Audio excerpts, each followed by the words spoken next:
we've moved from 1908 into kind of the middle or the early 1900s, and we start to see the changes that you're all aware of in terms of the psychopharmacology and the psychosocial treatments that are available now, that weren't available back in the time when these individuals were making their pleas for justice or for equality. And so now we have different interventions, and we have evidence-based practices. We know what it takes to treat these disorders, and many of them are very successful. And these protocols are out there. So we have, as a result of much work in the sciences and in the social sciences, some clues as to how we might be able to improve people's lives who have these disorders. And in fact, the movement along this direction was so striking that even the WHO, when it was formed in 1948, tried to make a case for the fact that things mental were equivalent to things medical.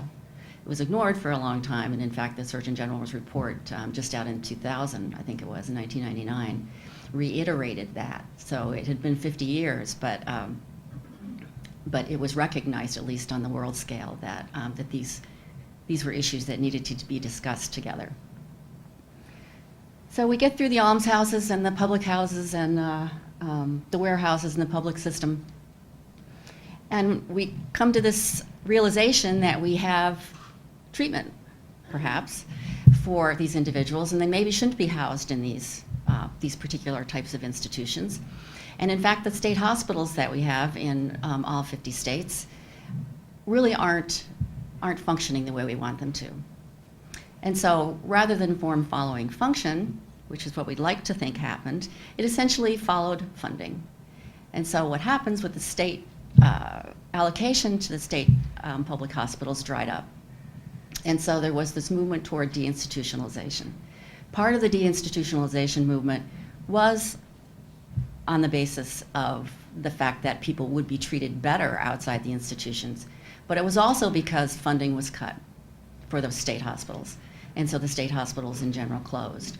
And so many individuals who had been in those hospitals were now released to the community mental health centers that were in existence, to their families, if they had them, or to the streets.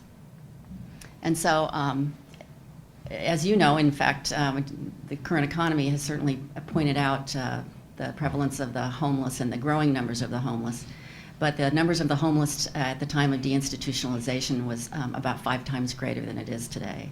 And so it was not a great scene. What happened with the homeless and with those people who were released and didn't have homes was that they ended up in the jails, which still occurs. And so about 10 million people entering jails each year. In the past year, it's up to 12 million. Are estimated that 16% are suffering from mental illness. And so a very large portion of the jail population. I understand you had a Wolverine caucus on jail diversion or some issues around that not too long ago, and I'm sure that they spoke to some of those issues even kind of more pointedly. What's I think particularly disturbing is it's not enough to have 16 or 17% of the prisoners with mental illness, but if you look at the youth, it turns out that a study was done about a year and a half ago, where there were 33 million, in 33 states, the mentally ill youths were being held in detention centers. And when youth are held in detention centers, it turns out they're held for much longer times than adults. And so, according to this study anyway, they average 23.4 days in detention, when the usual detention time for adults is about 17 days. And so this was testimony before Congress, and there were kind of many sad stories that go along with this. But if you're not impressed with kind of the general numbers, you would be impressed with some of the detailed stories. 7-year-olds being held for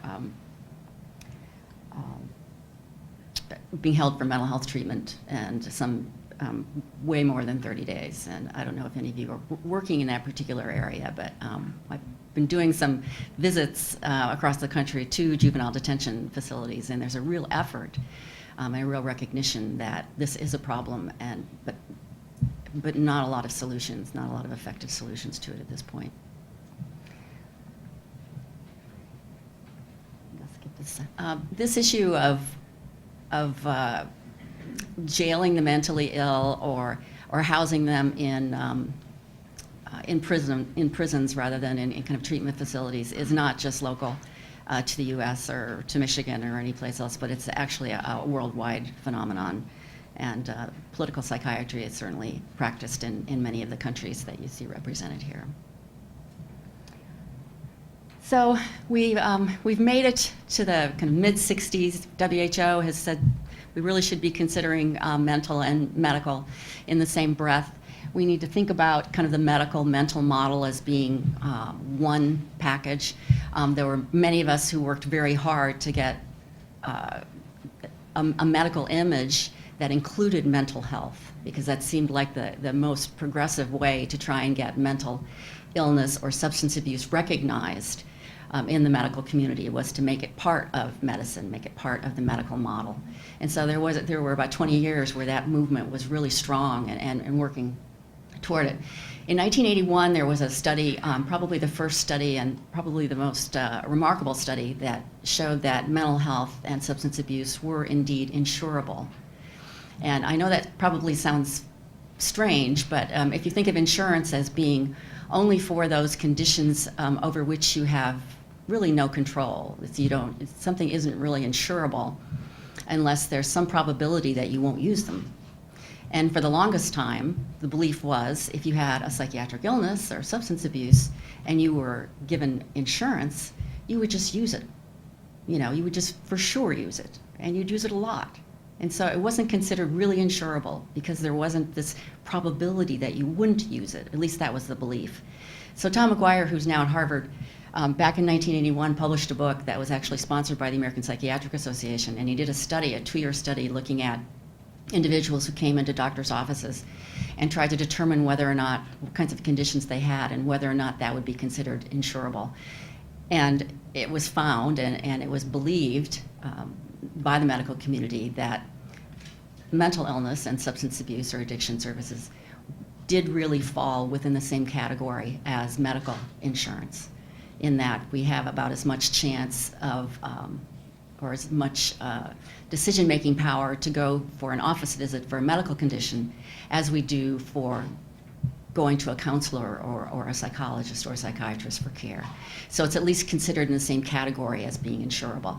But that was a big breakthrough in the insurance industry at that point in time, because now we could start to think about insurance policies as covering mental health.